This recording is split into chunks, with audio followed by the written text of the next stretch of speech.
Hello, everyone, and welcome back to the Maybe I Can podcast. I'm your host, Debbie Weiss, and thank you so much for joining me today.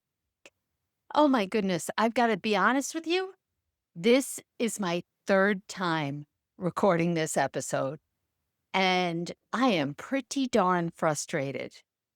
Yesterday, I tried to record. Today's Monday. I'm in New Jersey, so the blizzard has passed, and luckily, I am in Western New Jersey, and this was a coastal storm, so I know that some areas at least got 2 feet of snow. I'd say we only got maybe, I don't know, I'm looking outside, maybe 8 inches. Yesterday, I came on to try and record, and I couldn't get on the website that I use to record. So I thought, okay, maybe there's a glitch, and maybe they'll figure it out tomorrow, meaning today, which is Monday. And I couldn't get on again, and then whatever, I got on some alternate way, and I recorded the episode, and then afterwards, I noticed that usually it'll say, like, transcribing, processing, whatever, and it didn't really say that. And I waited, and I looked, and it showed, like, the name of the recording, but it didn't show. It's like, I know I pressed record, so that's weird. So I was frustrated. I'm like, "Okay, let me try it again." And then I tried it again, and the same thing happened. Oh my goodness. So I've switched to a different platform. I'm recording this time, third time, and it is what it is. But when I think about it, it's really funny that this is happening because this episode is titled When Your Life Doesn't Follow the Expected Script. Now, as we get into it, you'll understand that the script I'm talking about is more of a lifetime script. First thing this morning, I sat down, I filled out my morning sprinkle journal, and it's okay, what's my intention for today? And what's one problem I could face? And I said one problem I could face was being off track and being distracted by so many different things. And then the prompt says, well, what are you going to do about it? And I said, okay, here's what I'm going to do, and I'm not going to stray from this order. I'm going to record my podcast, then I'm going to answer my emails. Then I had some trading that I had to do for my insurance agency. Like I had a whole list down the line of what I was going to do. And so it's okay. That was my expected timeline for today, but it didn't quite work out the way I planned. That's okay. Nothing wrong with that. All the times, life just throws in unexpected little annoyances and challenges. And so that kind of leads me into the topic today, which is when your life doesn't follow the expected script, meaning like by a certain age, you're not settled, or by an age, you're supposed to be financially secure, retiring, when you're supposed to buy your forever home. I don't know. When you're going to travel the world, whatever it is. And lately, I've been around people who have been talking about retirement and their grandchildren. And yesterday, someone, this probably is like the third or fourth person recently who was younger than I am, who talked about that they'll be retiring soon. And so this person just turned 60, and she said she's going to retire when she's 63. And here I am, 62. I'll be 63 this year. And there's no chance of me retiring anytime soon. Maybe by the time I'm 73. Actually, I don't even want to retire, but just the idea that it would be an option is kind of really appealing. And so, if I'm being honest, my immediate reaction when she said that and shared that she plans on retiring by the time she's 63, and then she started talking about the things that she wants to do, my first reaction was not resentment. It wasn't like I resented her for being able to retire. Not at all.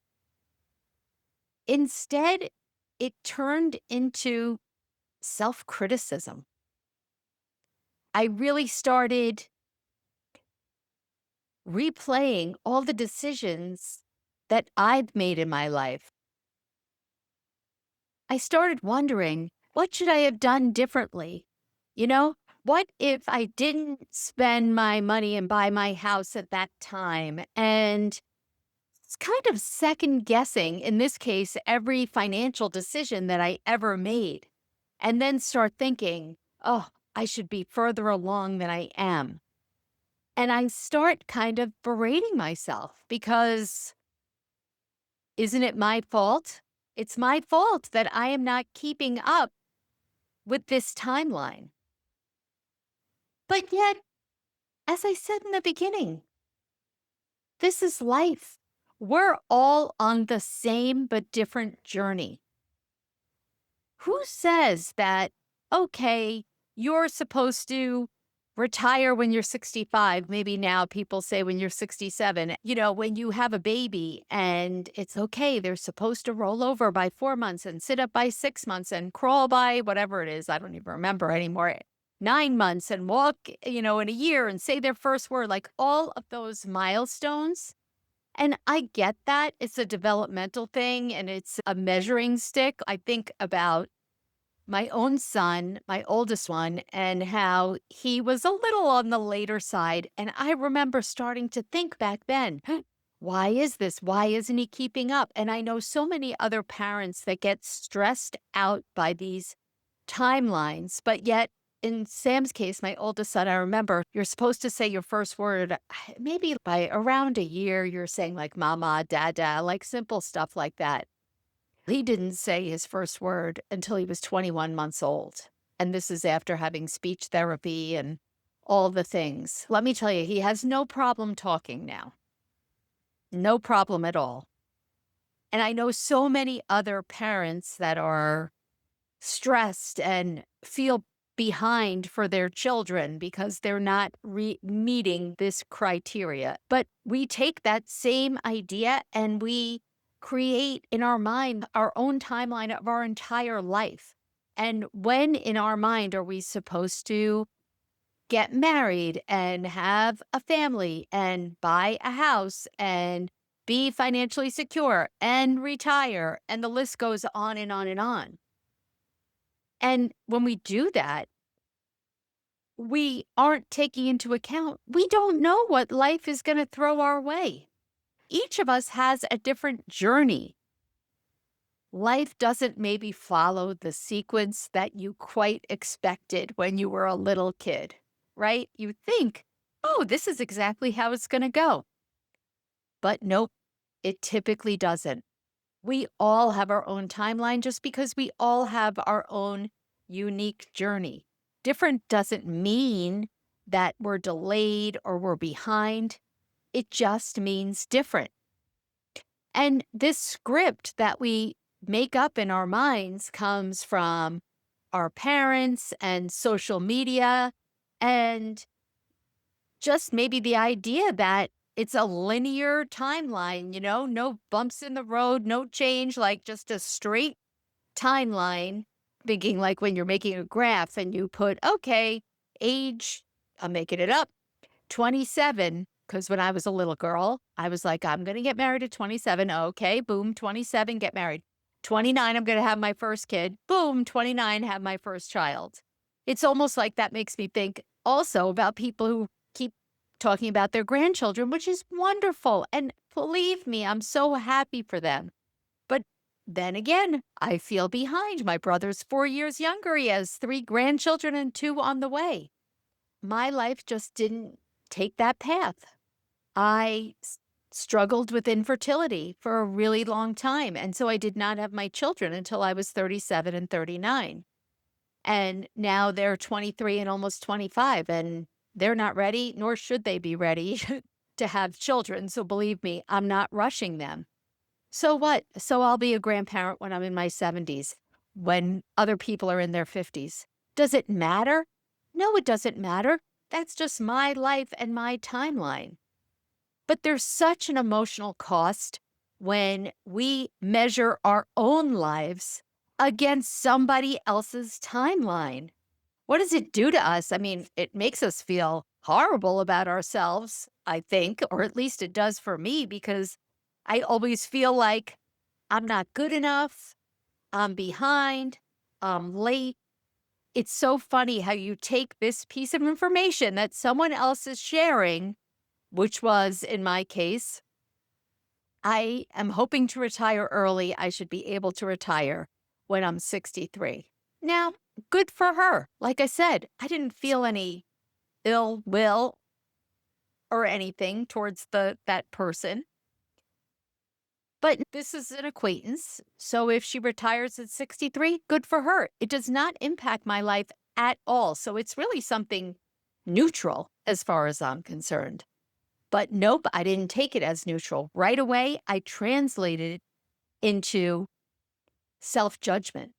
Oh my gosh, she's going to be able to retire at 63. I'm going to be 63 this year. There's no chance that I can retire. I did something wrong. Oh, I knew that I mishandled things early on. I'm late. I missed something.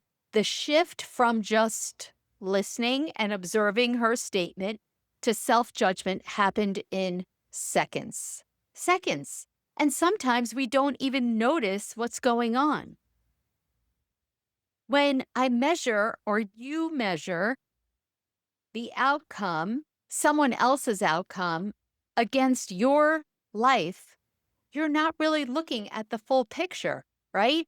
When I equate it to business and I look at other people and I see their social media following or their book sales or how many speaking engagements they get or what they're getting for their speaking engagements, and I compare myself and I am not on the same level, right away, my first reaction is, oh, I'm not good enough. I'm not as good as they are.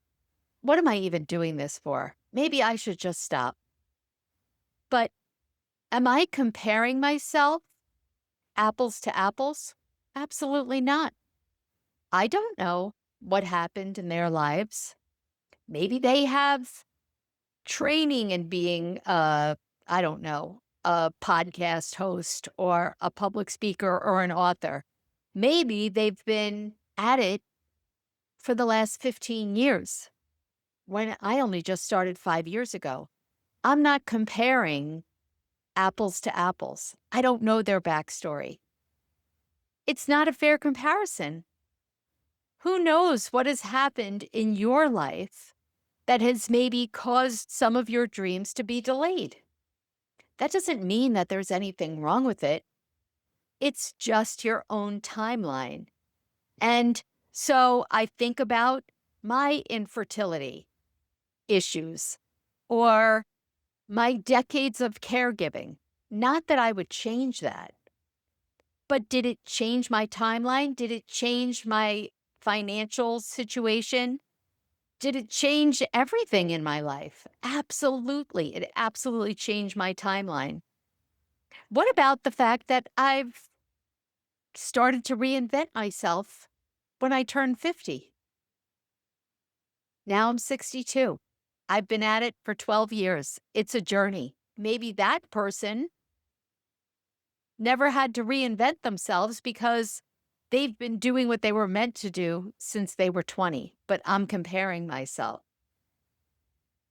I lived through chapters that they didn't, and they lived through things that I didn't. So, how could we all possibly have the same timeline? When I think about it like that, it really does change everything for me because then I don't feel like something's wrong with me. And when we measure, even when I can look and say, look at the good job I've done here, if I'm measuring, it's, oh, yeah, I did that, but I didn't do enough. It's exhausting, right? And when we do that, we are really saying we didn't hit that milestone at the appropriate time. So we must not be good enough. It affects our self worth, our self respect. While we're measuring where we should be, we then often miss all the things that are happening in our lives right now. The tiny increments of growth that you are experiencing, the strength you've developed from things that you have gotten through in your life, the relationships you're nurturing, the reinvention that is currently unfolding.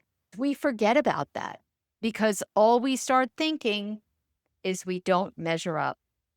It makes us always feel late or like we're behind or we've made a mistake instead of feeling unique because we are all unique on our own journey, on our own timelines. There is no one set standard.